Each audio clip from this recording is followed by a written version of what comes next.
वर्णिवेशरमणीय दर्शनं मन्दहासरुचिराननाम्बुजं पूजितं सुरनरोत्तमैर्मुदा धर्मनन्दनमहं विचिन्तये।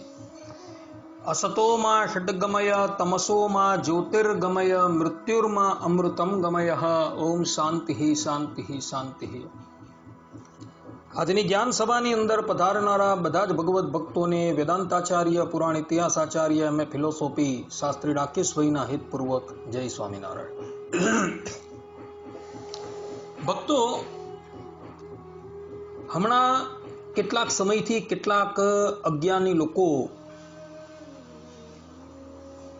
એવું કહેતા ફરે છે કે ભગવાન સ્વામિનારાયણની અંદર બધા અવતારો જે છે એ લીન થઈ જાય, પરંતુ ભગવાન સ્વામિનારાયણ એ કોઈ પણ અવતારની અંદર લીન ન થાય। આ પ્રમાણેની વૈખરી વાણી વદીને એ લોકો આડકત રીતે ભગવાન સ્વામિનારાયણની મહત્તા અને અન્ય અવતારોની ગૌણતા બતાવવામાંથી તત્પર થાય છે। તો આજે એ લોકોની ભ્રાંત જે માન્યતા છે એના પર થોડો આપણે વિચાર કરી લઈએ। સર્વપ્રથમ અવતાર એટલે શું એ આપણે સમજીએ તો રઘુવીરજી મહારાજ હરિવાક્ય સુધા સિંધુની સેતુમાલા ટીકાની અંદર પંચાળાના 7મા વચનામૃતની ટીકાની અંદર અવતાર શબ્દનો અર્થ કરતા પોતે કહે છે કે અવતૃ ધાતુ પરથી અવતાર શબ્દ જે છે એ નિષ્પન્ન થયો છે, અને જેનો અર્થ થાય છે કે પોતાનું જે મૂળ સ્વરૂપ જે છે એમાંથી સજાતીય દ્વિતીય રૂપ ધારણ કરીને ધરાતલ પર તે યોનિની અંદર પ્રગટ થવું તેને અવતાર કહેવામાં આવે છે। આ પ્રમાણેનો અર્થ રઘુવીરજી મહારાજે કરેલો છે, અને એના પરથી એ વાત સિદ્ધ થઈ જાય છે કે ધરાતલની ઉપર આવનારા જેટલા પણ કોઈક જે છે એ બધા અવતાર જ કહેવાય છે। ચાહે રામ હોય, ચાહે કૃષ્ણ હોય, ચાહે નરનારાયણ હોય કે ચાહે સ્વામિનારાયણ હોય, મૂળ જે ભગવાનનું ધામનું સ્વરૂપ જે છે એ ક્યારેય પણ ધરાતલ પર આવતું નથી, કારણ કે ભગવાન સ્વામિનારાયણ પંચાળાના 4થા વચનામૃતમાં કહે છે કે ભગવાન પોતાનું મૂળ સ્વરૂપ છોડીને અવતાર ધારણ કરતા નથી। આ વાત સ્પષ્ટ રૂપે કહે છે, અને એ જ ભગવાન સ્વામિનારાયણ મધ્યના 13મા વચનામૃતમાં કહે છે, અને એ અક્ષરાતીત જે પુરુષોત્તમ ભગવાન છે તે જ સર્વે અવતારનું કારણ છે, અને સર્વ અવતાર પુરુષોત્તમમાંથી પ્રગટ થાય છે અને પાછા પુરુષોત્તમને વિશે લીન થઈ જાય છે। આ પ્રમાણે ધરાતલની ઉપર જે પણ કોઈક અવતાર થાય છે એ પોતાનું કાર્ય પૂર્ણ કરીને અંતે પોતાનું જે મૂળ સ્વરૂપ જે છે એની અંદર લીન થઈ જાય। અને આ વાત જે છે એ મહાભારતની અંદર પણ લખેલી છે। મહાભારતના શાંતિ પર્વની અંદર 339મા અધ્યાયના 106 અને 107મા શ્લોકની અંદર સ્વયં પુરુષોત્તમ નારાયણ જે છે એ પોતાના સ્વમુખે નારદજીને કહે છે, અતિક્રાંતઃ પુરાણેષુ શ્રુતાસ્તે યદિ વા ક્વચિત અતિક્રાંતાશ્ચ બહવઃ પ્રાદુર્ભાવા મમોત્તમઃ લોક કાર્યાણિ કૃત્વા ચ પુનઃ સ્વામ પ્રકૃતિમ ગતઃ। અર્થાત કે મારા જે અવતાર અત્યાર સુધીમાં થઈ ચૂકેલા છે એને તમોએ પુરાણની અંદર સાંભળેલા જ હશે। મારા કેટલાય સર્વોત્તમ અવતારો થઈ ચૂકેલા છે, એ બધા જ અવતાર લોકહિતનું કાર્ય સંપન્ન કરીને પુનઃ પોતાના મૂળ સ્વરૂપની અંદર લીન થઈ જાય છે। આ વાત સાક્ષાત પુરુષોત્તમ નારાયણ નારદજીને કહે છે. અને આ જ વાત જે છે એ બ્રહ્મ પુરાણની અંદર આવતા આધ્યાત્મ રામાયણની અંદર ભગવાન વેદવ્યાસજીએ બાલકાંડના પહેલા અધ્યાયના પહેલા શ્લોકની અંદર પણ લખેલી છે. કહેવાનું તાત્પર્ય એ કે ભૂતલની ઉપર જે પણ કંઈક અવતારો થાય છે એ બધા જ અવતારો પોતાનું કાર્ય પૂર્ણ કરી ધામનું જે મૂળ સ્વરૂપ જે છે એમાં લીન થઈ જાય છે. હવે ધામનું મૂળ સ્વરૂપ કયું? તો ભગવાન સ્વામિનારાયણ સત્સંગી જીવનની અંદર તૃતીય પ્રકરણના 41મા અધ્યાયની અંદર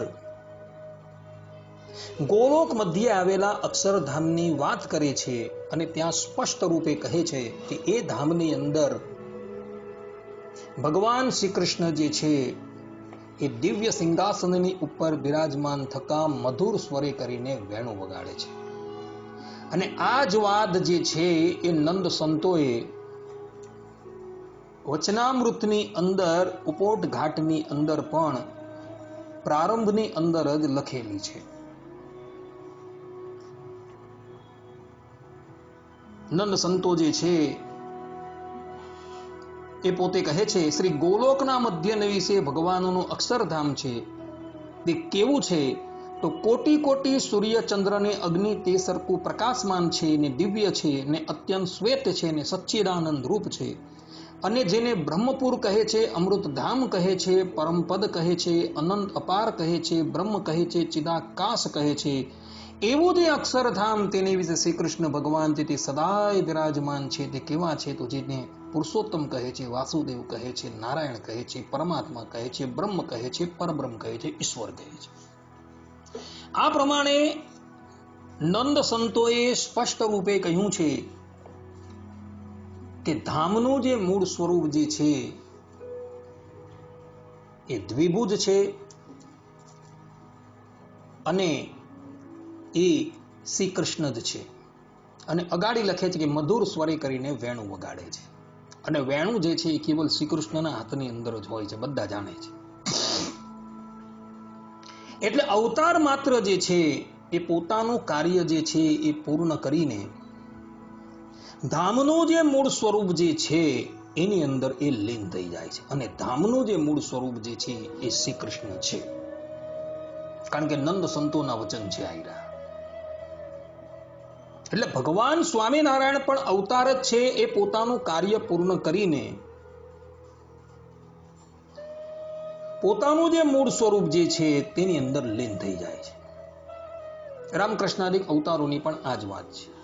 તો કોઈ વ્યક્તિ એવું કહે કે ભાઈ વચનામૃતની અંદર મધ્યના 64મા વચનામૃતમાં શ્રી કૃષ્ણ ભગવાનને સર્વ અવતારી કહ્યા, પંચાળાના 6ઠ્ઠા વચનામૃતમાં ભગવાન સ્વામિનારાયણે પોતાના સ્વમુખે શ્રી કૃષ્ણ ભગવાનને સર્વ અવતારી કહ્યા, અંત્યના 38મા વચનામૃતની અંદર ભગવાન સ્વામિનારાયણે પોતાને સ્વમુખે સર્વ અવતારી કહ્યા. સત્સંગી જીવનની અંદર પણ કેટલાય સ્થાનો પર શ્રી કૃષ્ણની સર્વ અવતારના અવતારી તરીકે સ્તુતિ થયેલી છે. કોઈક જગ્યાએ ભગવાન સ્વામિનારાયણની સર્વ અવતારના અવતારી તરીકે સ્તુતિ થયેલી છે.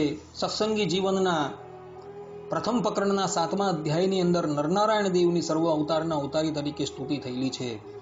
શ્રીમદ ભાગવતની અંદર 10મ સ્કંદના 40મા અધ્યાયની અંદર અક્રૂરજીએ ભગવાન શ્રી કૃષ્ણની સર્વ અવતારના અવતારી તરીકે સ્તુતિ કરેલી છે. વાલ્મીકી રામાયણની અંદર યુદ્ધકાંડની અંદર યુદ્ધ પૂર્ણ થયા બાદ બ્રહ્માજીએ ભગવાન શ્રી રામની સર્વ અવતારના અવતારી તરીકે સ્તુતિ કરેલી છે. વરાહ અવતારની પણ વરાહ પુરાણમાં સર્વ અવતારના અવતારી તરીકે સ્તુતિ કરેલી છે. શ્રીમદ ભાગવતના 7મ સ્કંદની અંદર પ્રહલાદજીએ ભગવાન નરસિંહની સર્વ અવતારના અવતારી તરીકે સ્તુતિ કરેલી છે. તો અહીં તો અવતારોની સર્વ અવતારના અવતાર તરીકે સ્તુતિ થયેલી છે. તો તેનું શું? તો એ લોકોને કહેવાનું કે અવતાર જે છે એ અવતારી સ્વરૂપથી અભિન્ન છે. ભગવાનના ધામનું જે મૂળ સ્વરૂપ છે તે અને ધરાતલની ઉપર પ્રગટ થતું જે ભગવાનનું સ્વરૂપ જે છે એ બંને અભિન્ન છે, એની અંદર કોઈ પણ જાતનો ભેદ નથી. આ વાત ભગવાન સ્વામિનારાયણે સત્સંગી જીવનના તૃતીય પ્રકરણના 29મા અધ્યાયની અંદર કહેલી છે, જેને આપણે સ્વરૂપાદ્વૈત કહીએ છીએ. અને ભક્તો જે હતા એ ભક્તોની સન્મુખ એ નરાકાર પરબ્રહ્મ પરમાત્મા બિરાજમાન હતા. એ લોકોની દ્રષ્ટિની અંદર અક્ષરધામનું જે મૂળ સ્વરૂપ જે છે એ અગોચર હતું, અને પ્રત્યક્ષ ભૂતલની ઉપર બિરાજમાન જે ભગવાનનું નરાકાર સ્વરૂપ જે છે એ દ્રષ્ટિગોચર હતું.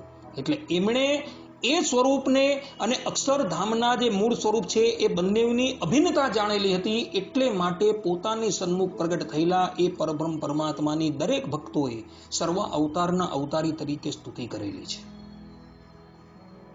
આધારાનંદ સ્વામી તો હરિચરિત્રામૃત સાગરની અંદર સ્પષ્ટ રૂપે કહે છે કે જેને જે સ્વરૂપની પ્રાપ્તિ થઈ હોય તેને માટે તે જ સર્વ અવતારના અવતારી અને સર્વોપરી છે.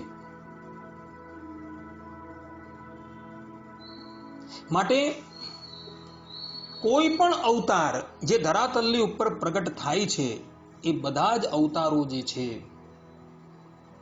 એ પોતાનું કાર્ય પૂર્ણ કરી ધામનું જે મૂળ સ્વરૂપ જે છે તેની અંદર લીન થઈ જાય છે. એવું ભગવાન વેદવ્યાસજી મહાભારતની અંદર તથા ભગવાન સ્વામિનારાયણ મધ્યના 13મા વચનામૃતમાં કહે છે.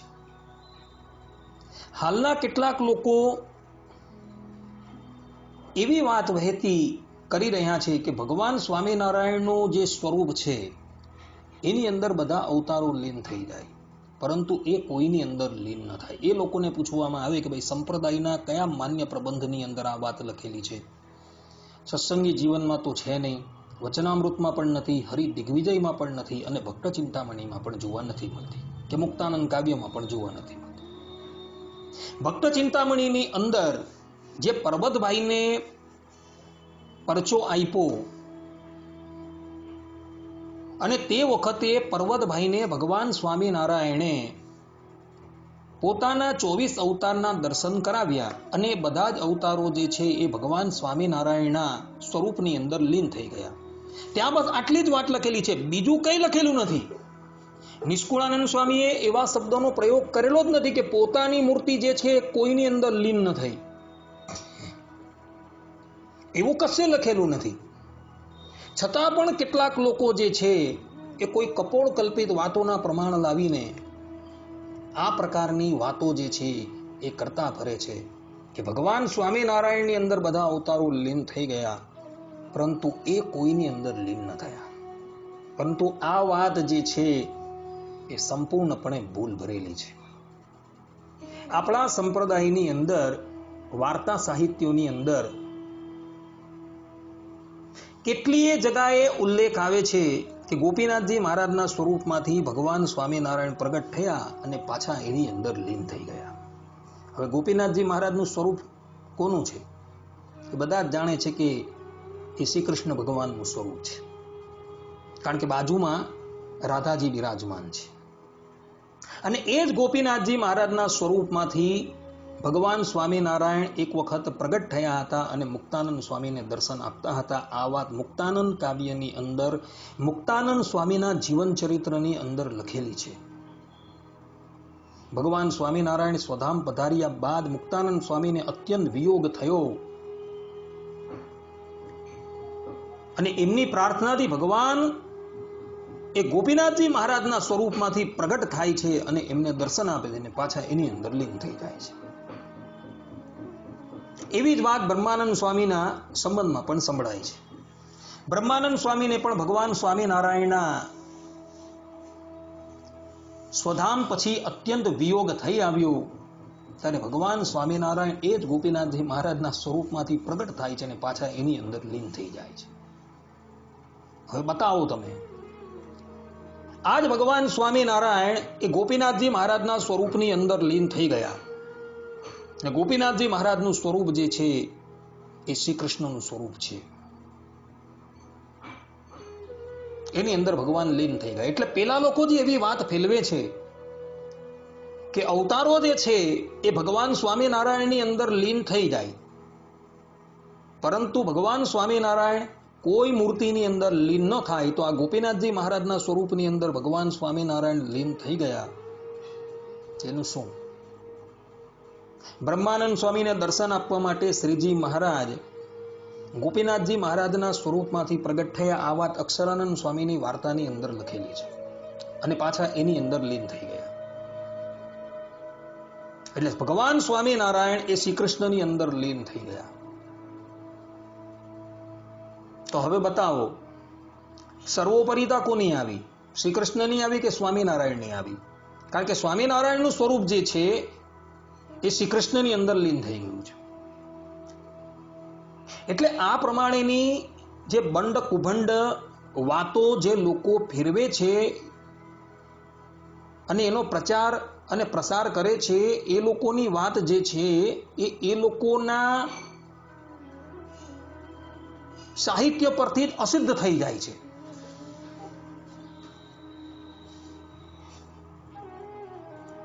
કારણ કે સંપ્રદાયના મૂળભૂત ગ્રંથોની અંદર તો આ વાત લખેલી નથી. વાર્તા સાહિત્યની અંદર આ પ્રમાણેના પ્રમાણો જે છે જોવા મળે છે કે ભગવાન સ્વામિનારાયણ ગોપીનાથજી મહારાજના સ્વરૂપમાં લીન થઈ ગયા. એટલે એવી ગડબડ ગોટાળા વાળી વાતો જે છે એ પ્રચાર પ્રસાર કરતા હો તો ભાઈ બંધ થાવ. કારણ કે સંપ્રદાયના મૂળભૂત ગ્રંથો જે છે એને તમે જુઓ. સંપ્રદાયના મૂળભૂત ગ્રંથોની અંદર સ્પષ્ટ રૂપે ભગવત ધામનું સ્વરૂપ જે છે એ રાધા કૃષ્ણ નક્કી થયેલું છે અને બધા જ અવતારો જે છે એમાંથી પ્રગટ થાય છે ને એમાં લીન થઈ જાય છે. આ વાત લખેલી છે. અને પુરુષોત્તમ નારાયણ ભગવાન સ્વામિનારાયણ જે છે એ મધ્યના 13મા વચનામૃતમાં આ વાત કહી રહ્યા છે કે બધા જ અવતારો પુરુષોત્તમમાંથી પ્રગટ થાય છે અને પુરુષોત્તમની અંદર લીન થઈ જાય છે.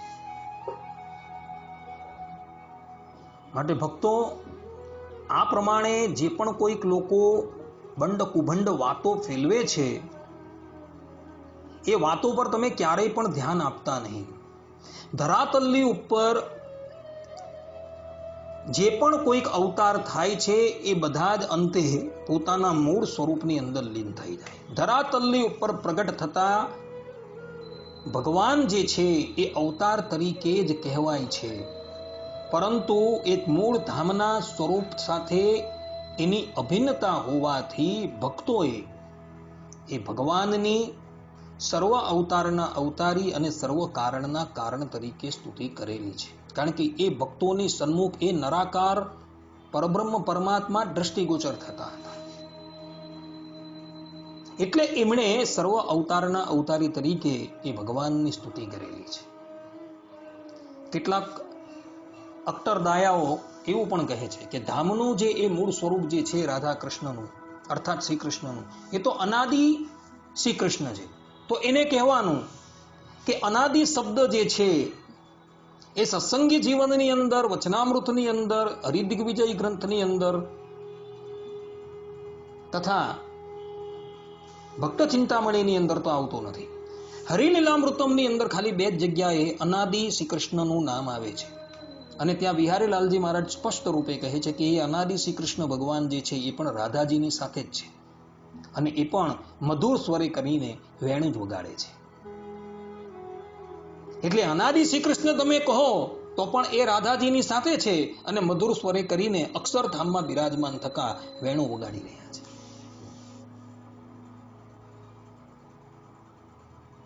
માટે ભક્તો, આ પ્રમાણેના કેવલ વાચાળ લોકોની વાતોની ઉપર ક્યારે ધ્યાન નહીં આપતા. સંપ્રદાયના મૂળભૂત ગ્રંથો શું કહે છે એના પર ખાસ ધ્યાન રાખજો. દરેક અવતારોને જે ભક્તો મળેલા હતા એ ભક્તોએ એ પરમાત્માની સર્વ અવતારના અવતારી અને સર્વ કારણના કારણ તરીકે જ સ્તુતિ કરેલી છે. ચાહે રામાયણની અંદર બ્રહ્માજીની સ્તુતિ જુઓ, સત્સંગી જીવનની અંદર ભગવાન સ્વામિનારાયણની સ્તુતિ જુઓ, શ્રીમદ ભાગવતની અંદર દસમ સ્કંદમાં અક્રૂરજીની સ્તુતિ જુઓ. શ્રીમદ ભાગવતના દ્વાદશ સ્કંદની અંદર નરનારાયણ દેવની જે માર્કંડેય ઋષિએ સ્તુતિ કરેલી તે જુઓ. શ્રીમદ ભાગવતના સપ્તમ સ્કંદની અંદર પ્રહલાદજીની નરસિંહ ભગવાને જે સ્તુતિ કરેલી તે જુઓ. તો એ બધાની અંદર એ ભક્તોએ પોતાના ઈષ્ટદેવની સર્વ અવતારના અવતારી તરીકે સ્તુતિ કરેલી છે. એટલે જેને જે સ્વરૂપની પ્રાપ્તિ થઈ તેને માટે એ જ સર્વોપરી છે અને એ જ સર્વ અવતારી છે. આપણે ભગવાન સ્વામિનારાયણની સાક્ષાત પ્રાપ્તિ થઈ છે તો આપણે માટે એ ભગવાન સ્વામિનારાયણ જ સર્વ અવતારના અવતારી અને સર્વ કારણના કારણ છે. પરંતુ એ અવતારી ભગવાન સ્વામિનારાયણથી એ અવતારો જે છે એ પૃથક નથી, એ ભિન્ન નથી, પરંતુ એ અભિન્ન જ છે. એનાથી કોઈ પણ કક્ષાએ એ પૃથક છે જ નહીં, એનાથી અભિન્ન જ છે. એ સિદ્ધાંત વાત છે ને એ સિદ્ધાંત બતાવવા માટે પર્વતભાઈને ભગવાન સ્વામિનારાયણે 24 અવતાર સાથે દર્શન આપ્યા. ત્યારે એ બધા જ અવતારો જે છે એ ભગવાન સ્વામિનારાયણની મૂર્તિમાં લીન થઈ ગયા અને ભગવાન સ્વામિનારાયણે બતાવ્યું કે આ અવતારો જે છે મારા થઈ પૃથક નથી, મારાથી ભિન્ન નથી, એ અવતારો મારા જ છે. જો અવતાર ભગવાન સ્વામિનારાયણથી ભિન્ન હતે તો શિક્ષાપત્રીના 115મા શ્લોકની અંદર ભગવાન સ્વામિનારાયણે કૃષ્ણ તદ અવતારશ્ચ ધ્યેયા તત્પ્રતિમાપી ચ નતુ જીવાનું દેવાદ્યા ભક્તા બ્રહ્મવિદોપી ચ. શ્રી કૃષ્ણ અને શ્રી કૃષ્ણના અવતારોનું ધ્યાન કરવાની આજ્ઞા ભગવાન શા માટે આપતે?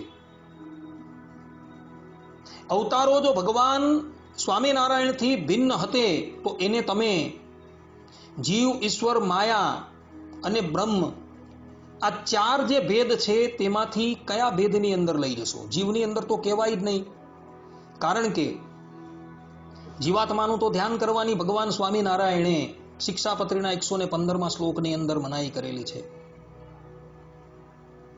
માયાની અંદર તો એને લઈ નહીં જવાય, ઈશ્વરની અંદર પણ લઈ નહીં જવાય, કારણ કે ઈશ્વર તત્વ જે છે, જે વિરાટ આદિક, એની અંદર તો એ પરબ્રહ્મ પરમાત્માને લઈ જ ન જાય, કારણ કે એ ઈશ્વર પણ છેલ્લે જીવાત્માની કોટીની અંદર જ આવે છે.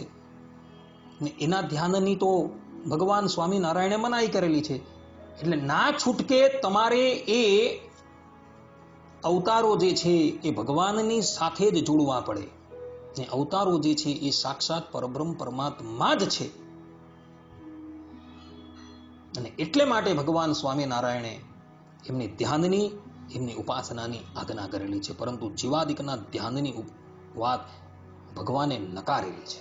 માટે ભક્તો, એવા જે અજ્ઞાની લોકો જે આ વાત ફેલવે છે કે ભગવાન સ્વામિનારાયણ જે છે એની અંદર બધા જ અવતારો લીન થઈ જાય, પરંતુ ભગવાન સ્વામિનારાયણનું સ્વરૂપ કોઈની અંદર લીન ન થાય, તેણે આ અક્ષરાનંદ સ્વામીની વાતો જેની અંદર બ્રહ્માનંદ સ્વામીને દર્શન આપી એ જ ભગવાન સ્વામિનારાયણ ગોપીનાથજી મહારાજના સ્વરૂપમાં લીન થઈ ગયા. તથા મુક્તાનંદ કાવ્યની અંદર મુક્તાનંદ સ્વામીના જીવન ચરિત્રની અંદર મુક્તાનંદ સ્વામીને દર્શન આપીને એ જ ભગવાન સ્વામિનારાયણ ગોપીનાથજી મહારાજના સ્વરૂપમાં લીન થઈ ગયા. એ વાત જે છે વિચારવાની જરૂર છે અને પછી નક્કી કરો કે કોણ કોની અંદર લીન થઈ જાય છે. અસ્તુ. જય સ્વામિનારાયણ. સર્વે સંતો નિરામયઃ, સર્વે સુખીનો ભવંતુ, સર્વે ભદ્રાણી પશ્યંતુ, મા કશ્ચિત દુઃખ ભાગ ભવેત. અસ્તુ. જય સ્વામિનારાયણ.